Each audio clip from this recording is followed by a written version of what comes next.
Help support the show by joining the Patreon or becoming a YouTube member. Also, hit that like button and subscribe if you want more Browns-focused content.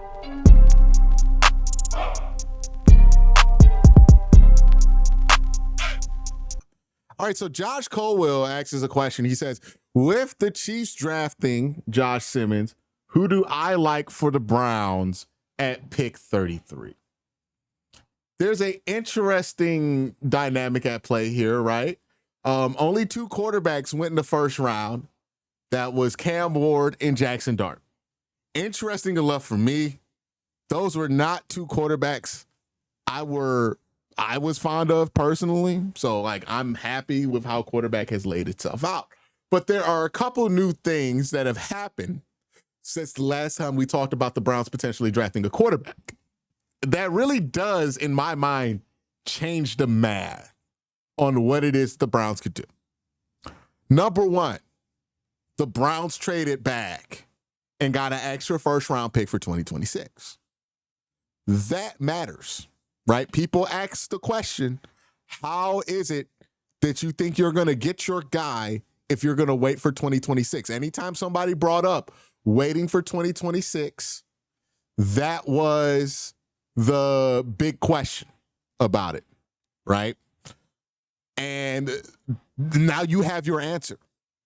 The Browns have a first-round pick they could trade of their own, a first-round pick now of the Jaguars that they can trade, and then their own first-round pick next year, or maybe it just might take those two first to get it done. So the Browns now have the ammunition in 2026 to move up and down the board as they please to attack quarterback. Now, will the class be better than this year's class at quarterback? There's a good chance. That class has some interesting prospects: Cade Klubnik, Drew Aller, Lenore Sellers. We've talked about it before. Who knows who's going to pop up during the course of the college football season, but it's not a guarantee. And I think because the Browns have mentioned they look at this two classes at a time, getting that extra first-round pick next year could mean that that's when they're targeting quarterback. And if the Browns are targeting quarterback in 2026, that means they're not drafting a quarterback in 2025. Now, I could be wrong. They could go Shedeur Sanders at pick 33 or at pick 36 and try to answer quarterback that way.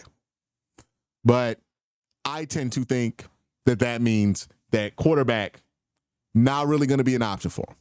Right? I don't think they're going to take a quarterback at 33. I don't think they're going to take a quarterback at 36. I think a lot of Browns fans are going to be upset with that.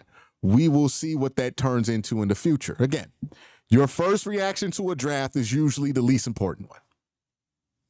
What's on the board right now for the Cleveland Browns?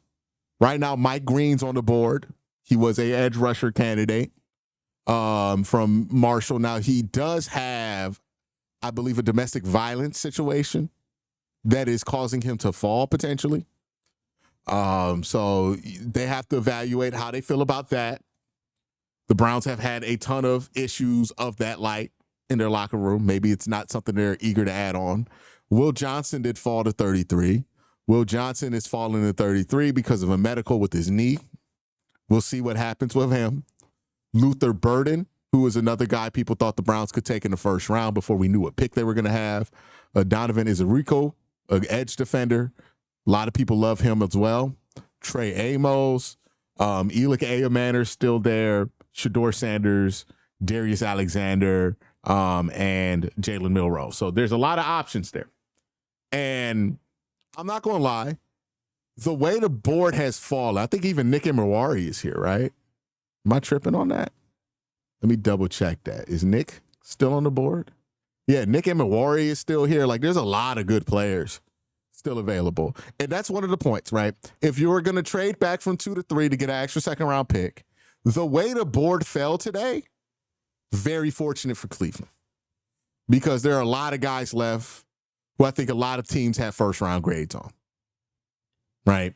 So maybe that's something that the Browns consider using those two picks on. They could trade back on one of those picks and get a player who could help them in the future. Maybe they trade back trade one of these picks to get another first in next year's draft.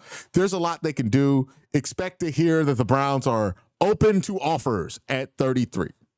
I would not, if I'm a Browns fan, set my heart on anybody at 33 right now. It's not a guarantee they're going to be picking there, especially with 36. They could feel real comfortable trading back from 33 if the right deal is on the table. So I know a lot of people overnight going to get their heart set on whatever quarterback. I already see people arguing about it in chat, right? Jalen Milroe, Shador Sanders. People are going to have their arguments. People are going to debate about it. I would not get my heart set personally on anybody individually at 33 because I think there's a good chance the Browns don't pick there at 33. And if the Browns don't pick there at 33, then that changes what they're going to do. I don't know if they're going to be interested in a quarterback. I think a lot of the conversation about day 2 is going to be about quarterback.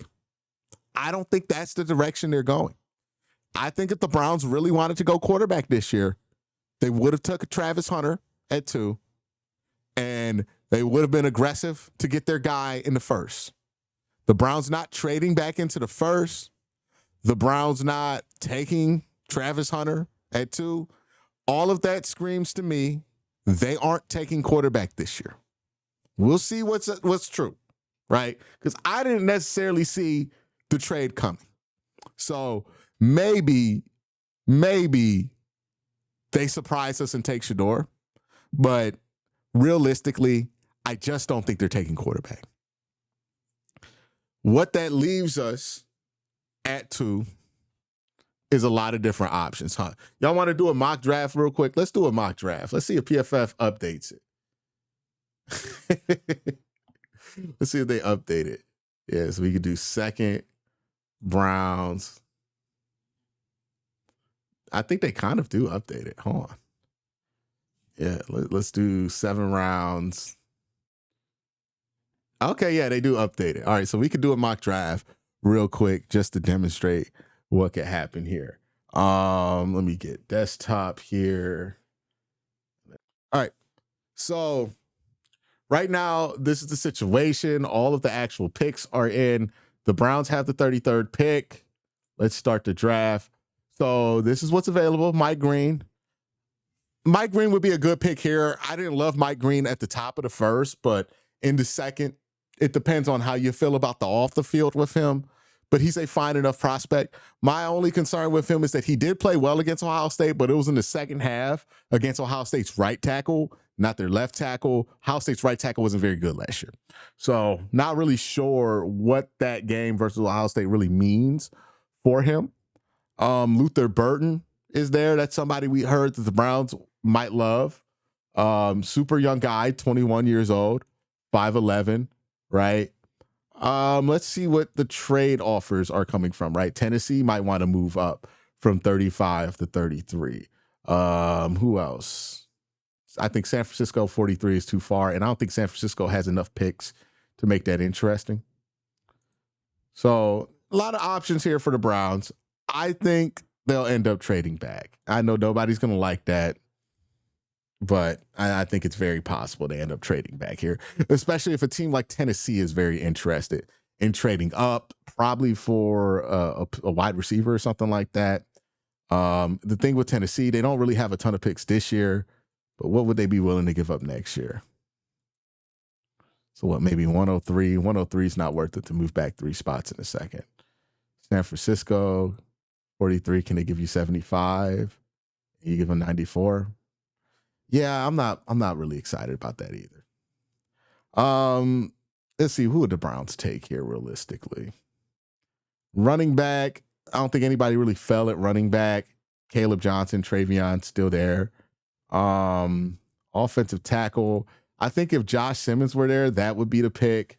If we go back to what I had earlier, Josh Simmons and Jihad, they were at the end here. They were really some of the prospects I loved for the Cleveland Browns. They got taken right before 33. Maybe Donovan here. Yeah. Donovan is Enrique. They get another edge. I think probably Donovan Ezerike makes the most sense here. I know people aren't going to love it. It's not quarterback, but I really don't think they're going to go quarterback here. That's my guess. Yeah, I think they go Donovan here. Boston College. Mike Green goes 34. Shador goes 36. Probably either Will Johnson or Elick. They went so heavy here with with defensive players for 33 in here, so I would assume they go wide receiver, so they get Elick here. And then 67, Caleb Johnson sitting there. I think you go Caleb. Who else is there at running back? Yeah, let's get Caleb here. 67. And then at 93, usually go tight end. Harold Fanon, Gunnar Helm. I think they go Gunnar Helm over Harold Fanon. Running back DJ Gittens. Yeah, let's go get Gunnar Helm. And then 126 probably would be where they go swing at quarterback. I think at this point it'd probably be Will Howard. He'd make a ton of sense in the 4th round. So maybe Will Howard here. Go back to 166. Get quarterback, wide receiver. Who have we already picked here? Edge, wide receiver, halfback, tight end, quarterback. No, I'm not going to trade. See here, tight end. We took an edge. What about linebacker? Kobe King's there. So we probably go Kobe King, or what's that safety? Let's go Kobe King. And let's round it out with Jackson Hall. So maybe that's how it could line up. It'll be a pretty balanced draft.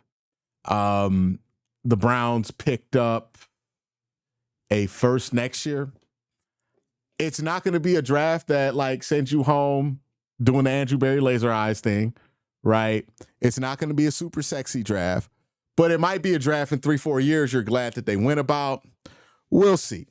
We'll see what happens, right? That's just one scenario. Gerald brings up in chat, they could go Nick Emmanwari at 33. I think there's a chance that they could do that. There's a lot of different ways they could go about it that would be really solid picks here. There's a lot of good talent that's available here. Is it going to be the splashy choice? I tend to think not. I don't think they're going to go with splash this year. I think this is going to be a real substance over style draft.